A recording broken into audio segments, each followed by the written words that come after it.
ابھی کچھ دنوں ہی کی بات ہے کہ جب میں نے پنٹرسٹ پہ یہ لفظ پڑھا اور پھر میں واپس سورہ یوسف کی طرف گئی، کیونکہ سورہ یوسف کی 18ویں آیت میں یہ لفظ استعمال کیا گیا ہے۔ قرآن کی خوبصورتی یہ ہے کہ اس کا ایک ایک لفظ اتنا یونیک اور پرکشش ہے کہ آپ کو بھلے عربی آتی ہو یا پھر نہ آتی ہو، لیکن آپ اس کی جانب تو کھنچے ہی چلے آتے ہیں۔ واللہ المستعان کے معنی ہیں اللہ ہی میرا مددگار ہے۔ کتنا خوبصورت انداز ہے، ان دو لفظوں میں کتنے گہرے جذبات ہیں، ان دو حروف میں یقین کی ایک مکمل داستان ہے۔ اگر ہم سورہ یوسف کھول کر پڑھیں گے تو ہمیں پتہ چلے گا کہ یہ الفاظ حضرت یعقوب علیہ السلام نے کہے تھے جب حضرت یوسف علیہ السلام کے بھائی حضرت یوسف علیہ السلام کو کنویں میں پھینکنے کے بعد ان کی قمیص پر خون کے جھوٹے نشان لگا کر حضرت یعقوب علیہ السلام کے پاس آئے تھے اور اپنی من گھڑت کہانی حضرت یعقوب علیہ السلام کو سنانے لگے تھے کہ راستے میں ایک بھیڑیے نے حضرت یوسف علیہ السلام پر حملہ کر دیا تھا، جس میں حضرت یوسف علیہ السلام جان سے گئے۔ لیکن یہاں ان سب نے ایک غلطی کر دی تھی۔ وہ غلطی یہ تھی کہ وہ حضرت یوسف علیہ السلام کے کپڑے پہ خون تو لگا لائے تھے، مگر وہ حضرت یوسف علیہ السلام کی قمیص کو پھاڑنا بھول گئے تھے۔ اس پر حضرت یعقوب علیہ السلام نے حضرت یوسف علیہ السلام کی قمیص کو اپنی آنکھوں سے لگایا اور رونے لگے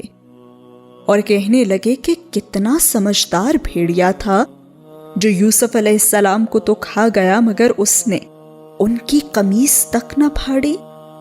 اور پھر یوں ہی روتے روتے وہ کہنے لگے کہ حقیقت حال یوں نہیں ہے جو تم سنا رہے ہو، بلکہ یہ بات تو تم خود سے بنا لائے ہو جو تم مجھے بتا رہے ہو۔ خیر صبر ہی اچھا ہے اور اللہ ہی سے میں تمہارے معاملے میں مدد چاہتا ہوں۔ اس وقت حضرت یعقوب علیہ السلام نے اللہ سے مدد مانگنے کے لیے یہ کلمات ادا کیے تھے۔ قرآن میں واللہ المستعان کا لفظ اللہ کے وسیلے کے لیے استعمال کیا گیا ہے، یعنی جب لوگ آپ کو اکیلا چھوڑ کر ایک ٹیم بنا لیں اور آپ کے خلاف ہو جائیں،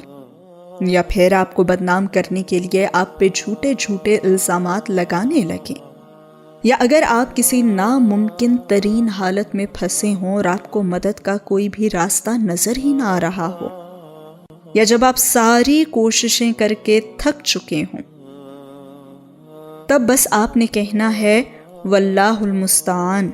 کہ یا اللہ میں جو کر سکتا تھا یا ایک انسان ہونے کی حیثیت سے مجھ میں جتنی طاقت تھی، سکت تھی، میں نے وہ سب ٹرائی کر لیا۔ اب میں باقی کا معاملہ آپ کے سپرد کرتا ہوں، میں پیچھے ہٹ رہا ہوں آپ کو آگے کر کے۔ اب آپ نے ہی کرنا ہے جو بھی کرنا ہے۔ جیسے حضرت یعقوب علیہ السلام نے اپنے کسی بھی بیٹے کے ساتھ کوئی بحث نہیں کی تھی، بلکہ حضرت یعقوب علیہ السلام نے اپنا اور اپنے بیٹوں کا معاملہ جو تھا وہ اللہ کے سپرد کر دیا تھا۔ اس لیے آپ بھی اپنا معاملہ اللہ کے سپرد کر دیں، اور اس سے خوبصورت یقین کا مقام اور کیا ہو سکتا ہے کہ جب آپ پورے دل کے ساتھ سب کچھ اللہ کے حوالے کر دیں۔ مجھے اب جب بھی کسی چیز کو لے کر پریشانی ہوتی ہے تو میں کہتی ہوں واللہ المستعان، بس، اور پھر میں اپنی پریشانی کو بھول جاتی ہوں، اور پھر میرا وہ کام کیسے پورا ہو جاتا ہے یا کیسے سلجھ جاتا ہے یہ بس صرف اللہ ہی جانتا ہے۔ اسی لیے میں نے سوچا کہ آج آپ سب کے ساتھ بھی شیئر کیا جائے، تو آپ جس بھی قسم کے حالات سے گزر رہے ہوں، صرف آپ کو یہ یاد رکھنا ہے، اور یہی میں یاد دلانا چاہتی ہوں